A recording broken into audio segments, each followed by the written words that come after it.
Perhatikan baik-baik. Ya Allah, mohon berikan kami hudan. Dari kata hudan, saya sudah jelaskan pertemuan lalu. Bagi Anda yang tidak mengikuti, lihat lagi tayangan yang telah lalu. Ini maknanya bisa kemudahan ibadah, kesuksesan, solusi, kelapangan, dan segala jenis kebaikan-kebaikan. As-siratal mustaqim, dengan jalan yang lurus, dengan cara yang paling mudah. Jadi kalau ibadah, ya Allah tunjukkan cara ibadah yang benar, yang lurus. Kalau sholat, sholatnya benar, ya kan? Kalau kemudian puasa, cara puasanya benar. Kalau zakat, cara zakatnya benar. Kalau haji, cara hajinya benar. Kalau berpakaian, cara berpakaiannya benar, ya kan? Yang akhwat, jilbabnya benar. Yang pakai cadar, yang perempuan, yang laki-laki, yang celananya cingkrang, ya kan? Yang berjenggot, yang macam-macam, ditunaikan dengan cara yang benar. Ya, jadi ketika kita minta kepada Allah akan dibimbing dengan cara-cara yang baik. Ini hudan. Nah sekarang fokus. Kalau kita minta sukses, sukses dengan cara yang benar. Karena ada orang sukses tapi dengan cara yang tidak benar. Ada yang nyogok, ada yang korupsi, ada yang macam-macam. Jadi kalau ada orang korupsi tapi mengucapkan kalimat ini, itu tandanya imannya nggak sampai ke jiwanya. Dia aneh, ihdinas siratal mustaqim. Ya Allah, tunjukkan kami cara sukses yang benar dengan jalan yang lurus. Habis itu nyogok. Habis itu korupsi. Habis itu nipu. Berarti ada yang salah dalam sholatnya. Ada yang tidak tepat. Ya Allah, berikan solusi dengan cara yang benar. Ada masalah di rumah tangga, minta kepada Allah, maka diberikan solusi dengan cara yang benar. Dituntun kepada guru yang benar, kepada ustadz yang benar, pada kiai yang benar, minta solusi yang baik, sehingga selesai semua. Nah, yang paling indah, ketika Anda mendapatkan jalan yang benar itu, apa yang dimaksud dengan jalan yang benar? Anda bertanya lagi. Maka diteruskan oleh Allah, yang dimaksud dengan as-sirat ini, jalan yang benar ini, kalau ingin sukses, jalannya mesti benar. Kalau ingin ibadah, jalannya mesti benar. Kalau ingin ada solusi, jalannya mesti benar. Yang dimaksud jalan yang lurus dan benar itu, turunlah kalimat selanjutnya. Siratal ladzina an'amta alaihim. Siratal ladzina an'amta alaihim. Ini poinnya. Maka muncul ya ayat yang ketujuh, kata Ibnu Katsir rahimahullah, maka yang dimaksud dengan kalimat siratal ladzina an'amta alaihim mufassirun lis-siratal mustaqim. Mufassirun, kalimat ini, ayat yang ketujuh ini adalah penjelasan dari kalimat sebelumnya, yaitu pada ayat yang ke-6 as-siratal mustaqim. Jadi ketika Anda ingin mengatakan dan bertanya, ya Allah, bagaimana saya mendapatkan bimbingan yang lurus untuk ibadah? Ya Allah, bagaimana cara saya mendapatkan bimbingan lurus supaya saya benar dalam mencari rezeki, benar berumah tangga? Maka turun tafsir penjelasan dari ini. Jadi ini rumus tafsir Quran bil Quran. Jadi ayat Quran ditafsirkan dengan ayat Quran lagi. Ini tingkat yang paling tinggi. Jadi nanti ada ayat Al-Quran ditafsirkan dengan ayat lagi. Contoh, Al-Qari'ah, Mal-Qari'ah, kemudian Kamal Qari'ah, setelah itu Yauma yakunun nasu kal. Nah, tafsir dari Al-Qari'ah tadi Yauma yakunun nasu kal farashil mabthus, dan seterusnya ayat. Jadi ada ayat yang ditafsirkan lagi dengan ayat selanjutnya. Jelas? Nah, ada ayat ditafsirkan dengan hadis. Di ayatnya muncul apa keterangan di ayat itu? Hadis Nabi sallallahu alaihi wasallam yang menjelaskannya. Ini paling banyak. Contoh tentang puasa, contoh salat. Ya, disolatkan dalam Al-Qur'an saat kita salat, ada perintah salat, kan enggak pernah disebutkan dalam Quran bagaimana cara takbir. Ya? Bagaimana cara ruku. Diperintahkan di Al-Qur'an kita supaya salat. Al-Baqarah ayat 43. Wa aqimus shalah. Ayo tunaikan sholat, tapi nggak pernah dirinci di Al-Quran bagaimana cara sholatnya. Ya, coba dilihat, ada nggak ayat tentang membimbing kita? Cara takbir itu angkat tangan sampai sejajar dengan bahu. Ada ayatnya? Silahkan cari sampai kiamat kurang 2 hari, nggak akan ketemu. Nggak akan ketemu.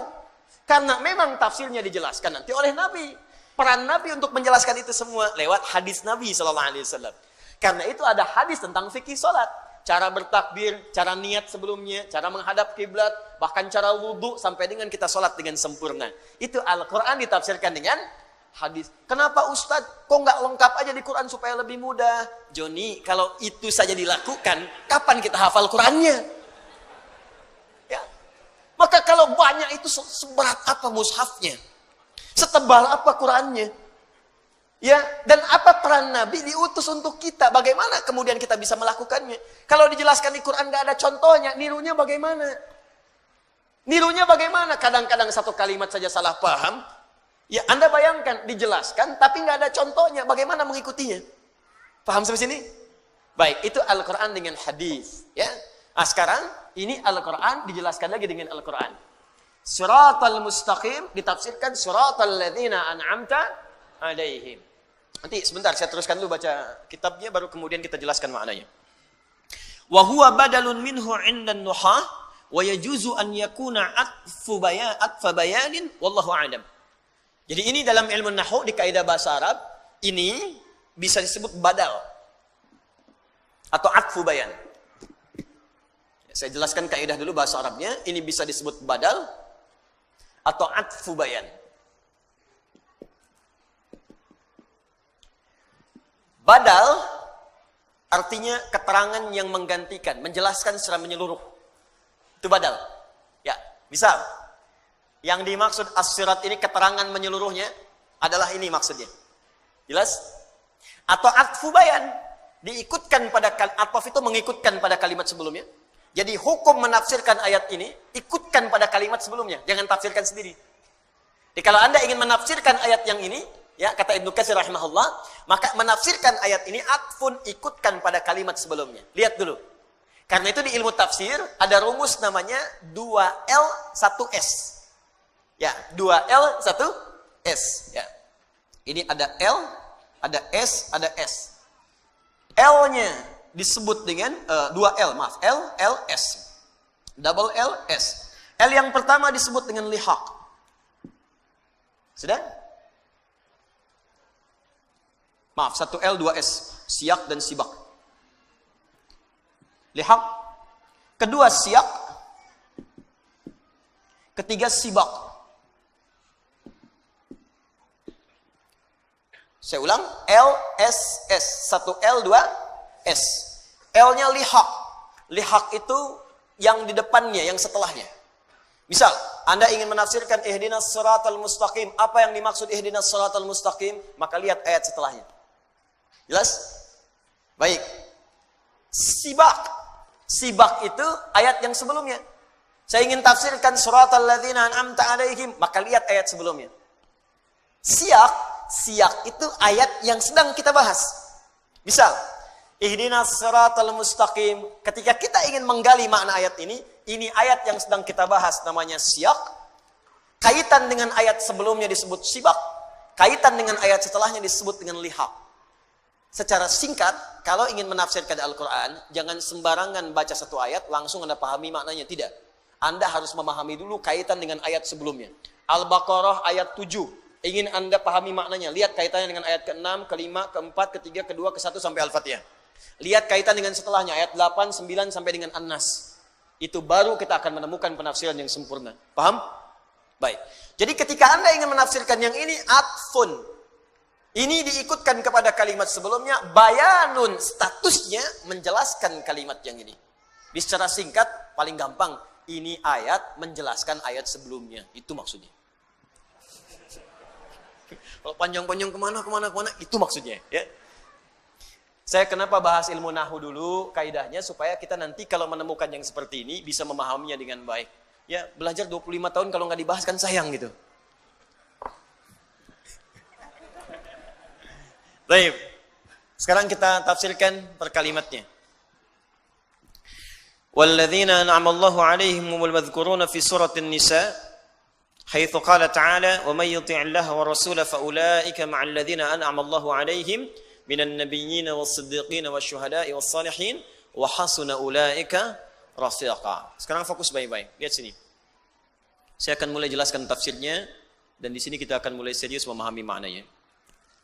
Ya Allah, kami ingin mendapatkan kemudahan dalam ibadah, kemudahan dalam mendapat rezeki, kemudahan mengatasi persoalan, maka bagaimana cara kami mendapatkannya? Maka Allah turunkan ayat siratal ladzina an'amta alaihim. Kalau kalian ingin mendapati itu semua, maka mohonkanlah kepada Allah semua jenis kemudahan yang telah Allah berikan kepada orang-orang sebelum kalian. Yang mendapatkan kemudahan itu begitu nikmat. Kalau terjemah biasa, ya Allah, berikanlah kepada kami jalan yang paling nikmat seperti Engkau telah berikan kepada orang-orang sebelum kami. Jadi kalau Anda ingin ibadah, dibimbing oleh Allah dan nikmat ibadahnya. Ada orang memang benar ke masjid, tapi ibadahnya belum nikmat. Subuh jam 4:06, jam 4 dah ke masjid, tapi begitu subuh nggak nikmat. Allahu Akbar. Ada yang puasa, ikut puasa sunnah, mulai puasa sunnah, cuman belum nikmat. Ya, sahur bareng-bareng. Akhi, hari ini buka jam berapa? Masya Allah, baru sahur dananya buka. Ada yang baca Quran cuman belum nikmat, baca aja. Ya. Ada yang baca satu ayat nikmat gitu. Yasin, buka tafsirnya. Satu ayat tapi nikmat gitu, Pak. Ya.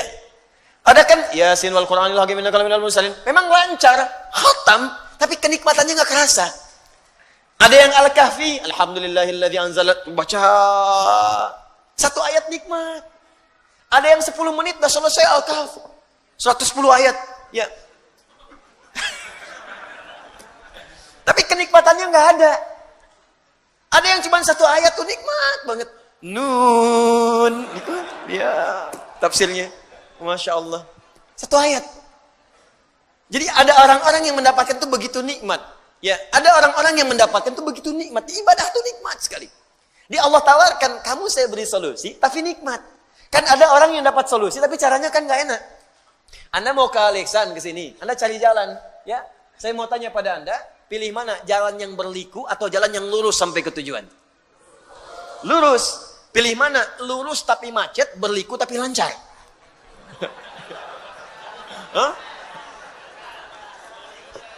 Tuh. Pasti aja tuh. Lurus tapi lancar. Ya. Baik, ada yang lurus tapi macet. Ada yang lurus tapi lancar. Nikmatkan yang lancar kan? Tapi ada yang paling dahsyat. Lurus dan macet masih nikmat. Itu yang gak mudah.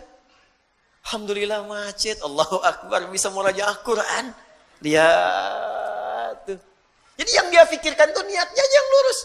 Mau ke pengajian, macet nih. Waduh, estimasi waktunya nyampainya jam 8. Mungkin baru nyampe udah mau bubar. Lihat. Tapi nikmat aja. Bukankah sekarang live? Dibuka aja, ikutin. Jadi memang yang dia concernkan niatnya. Niat saya kan untuk belajar. Dan dahsyatnya dalam Islam, pahala diberikan saat niat itu muncul. Innamal a'malu niat. Jadi begitu niatnya muncul, pahala datang. Dan yang paling dahsyat, orang yang datang pun kalau rusak niatnya, rusak pahalanya. Begitu datang, ceklik. Wah, langsung kan selfie dari sana, klik, kirim ke teman. Aneh udah nyampe, ente di mana? Wah.